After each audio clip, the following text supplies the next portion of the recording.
I've been following this local story in my local newspaper.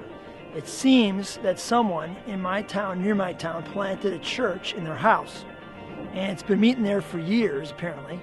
And on Sunday mornings, they would have people come in, maybe 30 to 40 people would gather there, and they'd have church.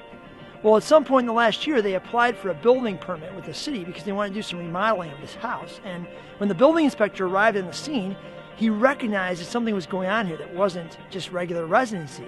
And he realized, and they found out, that they were actually holding church in this house. And he basically said, you can't do this. It's a residential area. You can't have a church residential area. And he turned him into the village board.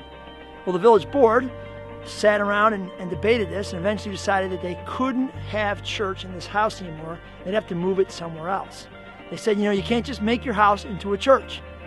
Now, this story's pretty fascinating to me because it actually raises a number of issues. I mean, one certainly is the whole freedom of religion and the kind of government's intrusion in practicing our faith. But a bigger issue for me is this issue.